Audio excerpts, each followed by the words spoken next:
What's good, people? It's your boy Khalil Amani. It's a beautiful, but a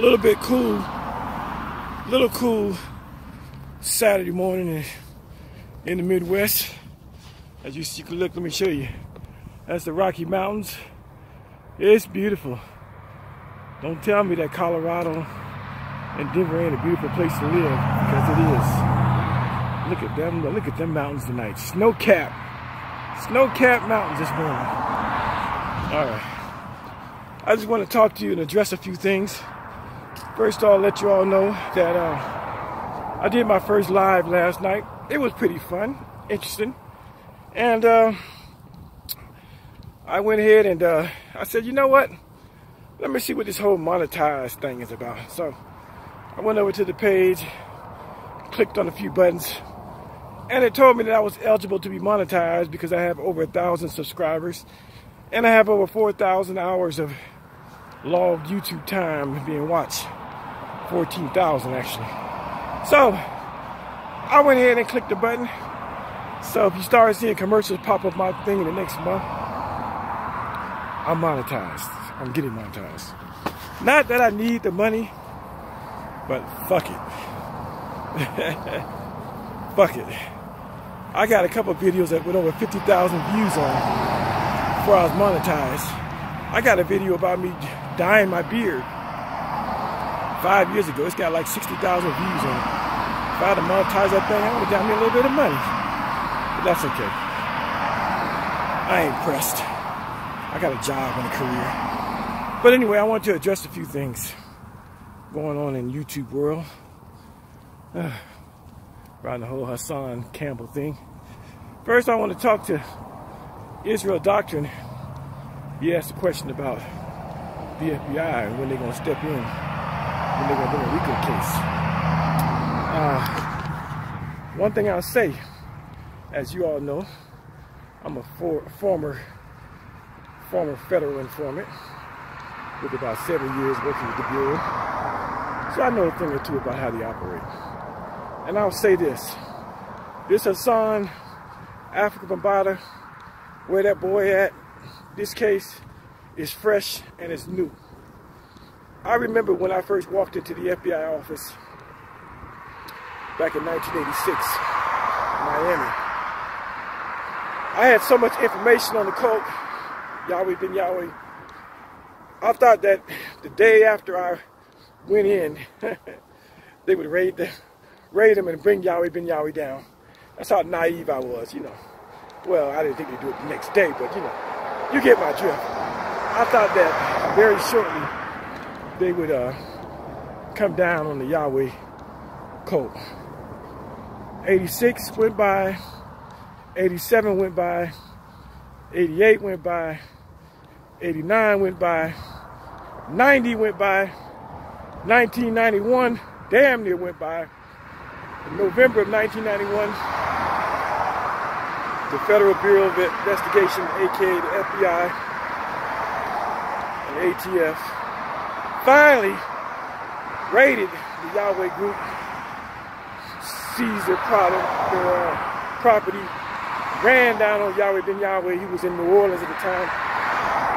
Ran down on all of the top leaders. Ran down the place. I say that to say this. The FBI had information that Yahweh ben Yahweh was a murderer, an extortionist, a pedophile, all of the above stuff. For it's damn near 6 years before they actually made their move. And that's how it is when you're dealing with organizations like the Zulu Nation. Now, according to Hassan, we know that the FBI supposedly paid him a visit, what, some 5-6 months ago. Okay, so we can estimate that, we'll say 6 months ago when the FBI paid Hassan a visit, we can estimate that about 6 months prior to that, so we're talking about a year now, prior to that, that the FBI, that Hassan landed on the FBI's radar. So we're talking about a year. So, Israel Doctrine, I know you want to see some shit happen, but shit just don't happen like that. they got to build up dossiers, files. They got to make sure when they bring a case, they got to do everything in their power to make sure that shit sticks. So sometimes it takes 1, 2, 3, 4, or in the case of the Yahweh Code, damn near 7 years to bring a case. And the Yahweh group not only had myself talking, had his sister talking. The FBI was talking to his sister, his stepchildren, nieces, nephews. They had real good intelligence on what was going on in Yahweh Code. And with all that good intelligence, it still took them damn near 7 years to finally bring down the Yahweh Code. So this whole Hassan, what happened to that boy, we talking about a year that the FBI has been on the case. It's fresh. It's fresh. All this YouTube banter, that's going on, this is all being documented right now. Everybody has a dossier. Everybody. It's a dossier. I have the thickest dossier in the world. But everybody in the conscious community has an FBI dossier now. Israel Doctor, you got an FBI dossier. Sonetta got an FBI dossier. Star got an FBI dossier. Layla Wills has an FBI dossier. Hassan Campbell has a pretty thick FBI dossier. Everybody's on file now. So, everything's being watched.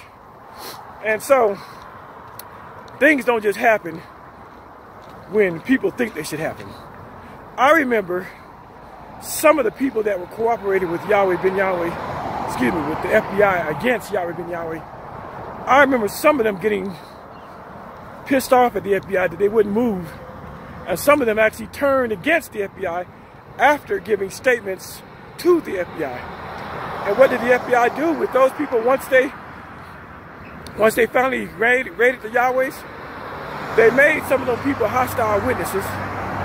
They even arrested some of those people who were cooperating with the FBI because clearly they had turned from cooperating to hide now and recanting statements. But it happened because they were getting fed up with the process taking too long. So this whole thing is a waiting game. It's a watch and wait. Just like with AR-AB. You know, they say he talked on Vlad TV, and he probably talked to some other places too. But they've been building cases, they build dossiers. It takes time. Some cases can come quicker, and some take years. Sometimes the evidence is so compelling and so powerful, they can swoop down on you in 6 months. But most of the time, the FBI does a nice, thorough job. And so, when we look at Hassan Campbell, and he says these things on YouTube, and then he says, I'm just playing YouTube. We just doing this for views. Hassan thinks that the FBI are stupid.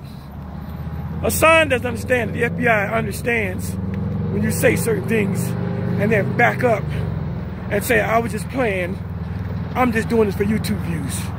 They understand the coded language. They understand the language of the streets. They understand that when you say that, you're not playing. The only one that you're saving yourself from is the YouTube police. But you're not saving yourself from the FBI when you make a threat and then say, laugh and say, I'm just playing. I'm just doing it for YouTube views. That's just gonna come back to haunt you. Trust and believe. And so, when Hassan makes these hypotheticals, the first hypothetical, even though he never used the word hypothetical, when he talked about laying heavy dick to Kev Gill's son and daughter and the rest of his family, and then he comes back and says he's speaking hypothetical. Hassan, I know you've been to prison a lot, in jail, but you don't know the law. You can get your ass arrested for hypotheticals. You can get your ass arrested for hypotheticals. You can be sentenced to 10 years for hypotheticals. Because when the jury hears the video and the audio of you saying, well, let me tell you what, Kev, let me find your son and stick heavy dick in him. What do you think a jury is going to say when they hear that? What do you think? Do you think the jury is going to not be biased? Do you think the jury is going to take that kindly? Do you think you might have a chance to explain the context in which you said it, but you said it? So what do you think the jury is going to do when they hear your so-called hypothetical? What do you think they're going to say when they hear you talk about taking super chat money and wanting to go and kill another YouTuber? What do you think a jury's going to say when they hear you talk about there will be blood in the streets of New York? What do you think he's going to say, the jury's going to say or think when they hear you talk about you can get some crackheads to go down and air out Sarnetta's award show? What do you think? See, these statements will add up on your ass. You can keep saying it's hypothetical, but those hypotheticals will one day come back and bite you in your ass. Now, the most recent hypothetical. Now I'm talking to Miss Layla Wills. Love this sister. She's doing a documentary on African Nevada, trapped in the culture. And so, she's gotten some airtime recently. Sarnetta TV interviewed her. And right after the interview, she did an outstanding job, I think, in stating her case, talking about her video, her documentary. And she did an outstanding case in basically defending Hassan's heavy dick remarks. I don't agree, but I think she laid a good case for him. And I think she represented Hassan quite well. And for that, Hassan should be proud of her and thankful that she did put his remarks in context. But what does Hassan do the same night? He trashes the sister. He shouts her out, and then he backhands her. He shouts her out, and then he backhands her. What do I mean by that? Well, he claimed that Miss Wills went over there to defend herself because people were talking shit about her and her documentary. So Hassan's point was, see, you're doing the same thing that I'm doing, because when they talking about me and I go off on these YouTubers, I'm defending myself. Now look at you. Look at you, Miss Wills. Look at you, Miss Wills. You're doing the same goddamn fucking thing as me. That was Hassan's point. Which, you know, Hassan's he's the kind of guy you just can't trust. After the beautiful display that Miss Wills put on in defense of Hassan, this is what the nigga does. Mind-blowing. He doesn't play checkers, chess. He don't have no filter. He don't know when to hold them and when to fold them. He don't know, even if you felt that was the case with Miss Wills, sometimes you gotta stand down and take it on the chin and suck that shit up. Not this man. Nope. You spoke up for me. You spoke highly of me. But fuck you, Miss Wills. See, look at you. People exposing your dirty draws, and you run over there and you want to defend yourself.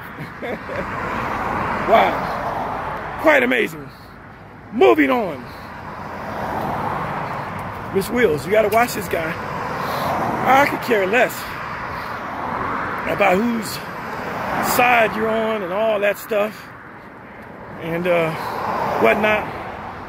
But now, this dude, Hassan Campbell, implicates you again when he talks about the interview, because you interviewed over at what's his name's place, as opposed to going to Sarnetta's house to interview. Oh God, I can't think of his name. It'll come to me in a second. Because you didn't hold the interview at Sarnetta's place, Hassan goes on, Hassan goes on TV. It's cold out here. My brain is... Hassan goes on YouTube and puts another hypothetical out. Jabari, thank you. Because you interviewed over Jabari's house, which is where Sa'Neter does a lot of his interviews, over at Jabari's house. I think they call it the Shrine of Ma'at. And he has a lovely space for interviewing. But you go on your channel and you say that Sa'Neter was protecting himself by not having the interview at his house, but you want to do it at Jabari's house and put Jabari's life in danger. This is your hypothetical. And you got Miss Wills in your hypothetical. So then you say, what if I got Jabari's address from Miss Wills because she's loyal to you? That's what you're telling us. You're telling us that Miss Wills is so fucking blind and loyal to you that she would risk her freedom to give Sa'Neter's whereabouts so that you can go over there and put a knot on Jabari and Sa'Neter's head. Miss Wills, are you hearing what this guy is saying to you about you?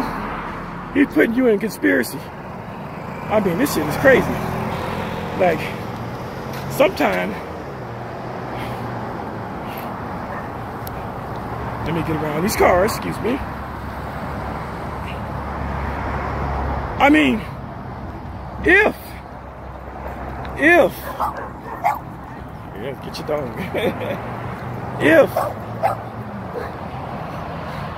if Miss Wills really did give Hassan Jabari's address, and Hassan did go over there and do something to either of those guys, not only is Hassan in trouble with the law, but so is Miss Wills.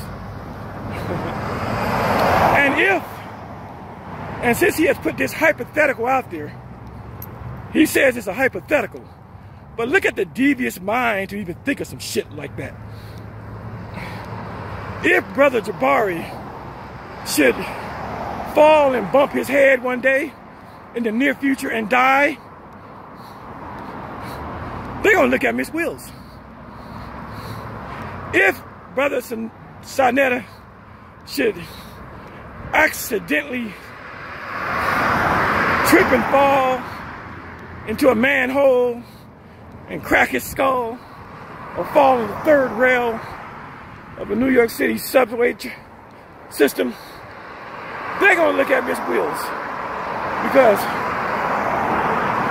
Hassan has put it out there that he has power over Miss Wills to get the information needed to catch up with Hassan, with Sa'Neter or Jabari.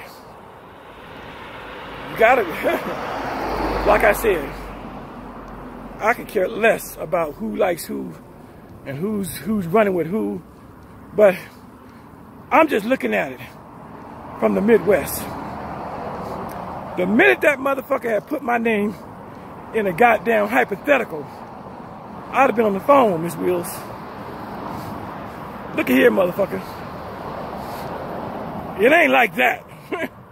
You ain't my nigga like that. At least, that's what I was. Take that fucking video down. Take that shit down. But this is what Hassan does. He deals in hypotheticals. His hypotheticals are the things that he would love to do. But he can't say he want to do them. He has to say, hypothetically speaking, or I'm just playing YouTube. See, but the mind is speaking. Most of the time when motherfuckers drink, the truth comes out of him. But Hassan don't even be drunk. Sometimes he be drunk, but Hassan be telling what the mind really speaks. But he packages it up and gift wraps it in the label of hypotheticals. And so now, he done put Miss Wills in a hypothetical conspiracy to knock someone's head up or to kill somebody. I mean, the guy was mad at Sa'Neter for doing the interview, not at his house, but at Jabari's house, as if that's a new thing that Sonetta does. Sonetta always does his videos, his sit-downs at Brother Jabari's. But because Hassan's audience is ignorant to maybe Sonetta's platform and what he does, they don't know that that's what Sonetta does. It wasn't out of the ordinary for Miss Wills to be interviewed at Brother Jabari's house. That's the ordinary. The only other place that he interviews people is on 125th Street. 125th Street in front of the Harlem in front of the Apollo Theater. As a matter of fact, of all of Sonetta's videos, I think I've seen one video of someone in his house interviewing him, having a conversation with. One time. Other than that, when he's at his home, he's on YouTube doing his live streams. But his interviews are generally done from Brother Jabari's house. But Hassan will go out and try to make it look like it was a plot to save himself and keep his family out of harm's way. And he didn't, and make it as though he doesn't trust Miss Wills with confidential information regarding Sonetta's whereabouts. He implied all of that. He implied all of that. That Sonetta was leery of doing an interview with Miss Wills at his house, so let's go to Jabari's house. That was the implication. That's what can be extrapolated from the bullshit that Hassan puts out. Even though we know that Sonetta always interviews from Jabari's house. And so, this is what we got.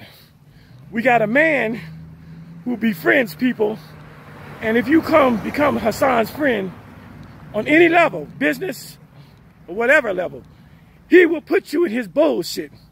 And he has summarily put Miss Wills in his bullshit to get at Sonetta by claiming that hypothetically she would give up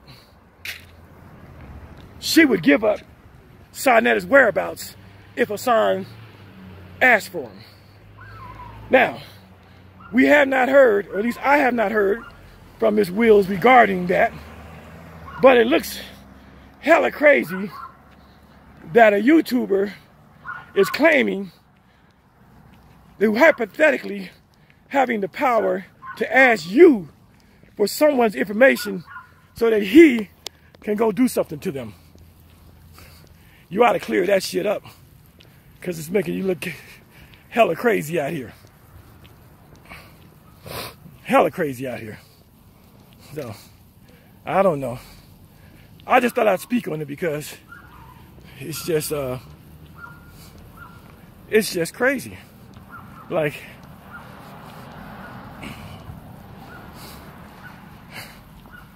Hassan, wow.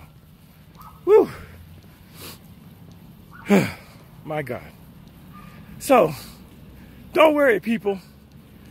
Take it from an ex-FBI government informant. We are all being watched. And Hassan will not get away with his hypotheticals. That hypotheticals hold hella weight in the court of law. And that hypotheticals can have your ass arrested and convicted. Because once a jury hears, no matter what they bring him in on, once a jury hears Hassan's hypotheticals, the heavy dick hypotheticals, the I can have Sonetta's events bomb hypotheticals, I can go up to Harlem and leave Sonetta where he's standing hypotheticals, the Layla Wells, I can get Sonetta's address from you hypotheticals. See, when a jury of 12 hears these hypotheticals, they will be tainted, they will be biased, and they will consider those hypotheticals along with the evidence. So you can joke and say to YouTube world, you're really doing it for YouTube land, but the YouTube police, I'm just playing, I'm just joking, I'm just doing it for YouTube views. But you really think, Hassan really thinks that people are stupid. You know, you make these incriminating and outlandish and egregious statements against people's lives, and then you turn around, catch yourself, back away from it with the hypothetical. You weren't even using the word hypothetical until you made the heavy dick comment, and then you had to try to clean it up, and so you started talking about hypothetical. You could have even said regarding the so-called heavy dick, you could even told Kev Gills like this. Look, Kev Gills, imagine if someone came along and found your children at that age, 12, 13, and did those things that I'm telling you were done to me. That's all you had to do. But you, with your foul mouth, had to interject yourself into it and say, what if I did it?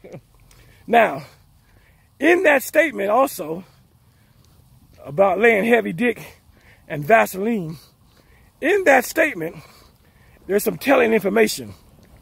Hassan claims that Bambaataa only gave him oral sex and thighed him. If Bambaataa only gave you oral sex and thighed you, why would you say, if you caught Kev Gills' children, that you would lay heavy dick to them and violate their anal cavities and with Vaseline? What can be extrapolated from that is that that's what happened to you. Even though you carry on the line that you never gave Bambaataa oral sex and that Bambaataa never penetrated you anally, so why would you say you would penetrate Kev Gills' children anally? I mean, it doesn't take a rocket science to come to the deduction that that's what happened to you, because you're trying to make an example of another man and let him know how bad you were touched and how bad you were violated. So you come and you indirectly tell us what Bambaataa did to you. That in fact, Bambaataa penetrated you anally. You've already told us that Vaseline was everywhere in the house, and that when dudes slapped five and gave handshakes, their hand was sticky with Vaseline. So we already know the Vaseline is a truism. So that's what's up. But anyway, I'm gonna close this up. Khalil Amani is going to go into the live YouTube realm soon. And yes, I'm gonna be monetized, and that's what it do. But yeah, the FBI is watching. Israel doctrine, don't be dismayed. Sometimes it takes 2, 3, 4, 5 years to bring a case, to bring a RICO case. But I assure you, they on the case. They're not gonna move when you say move. They're gonna move when they're ready to move. We're gonna wake up one morning. And turn on the TV, and you will see it just like we saw Arab. You will see it. Man indicted, Zulu Nation organizers, top Zulu members indicted, RICO. You will see it. They move in silence. They say G's move in silence. Fuck that. No, the government moves in silence. When they arrested Yahweh bin Yahweh, I had just had a meeting with the FBI the day before, and I had no clue that a fucking RICO case was about to hit the next morning and temples raided around the country. They keep that shit silent, even from us who are cooperating. They don't want nobody to know. So don't worry about when. This shit is new. This shit is only about a year in. It might be 3 or 4 years. But when you make the wrong move, and it might be because Hassan actually does go out and hurt somebody or kill somebody, or they may bring him in just because he said enough and done enough to be indicted. We just have to watch and wait. That's my word. Khalil Amani, and we out.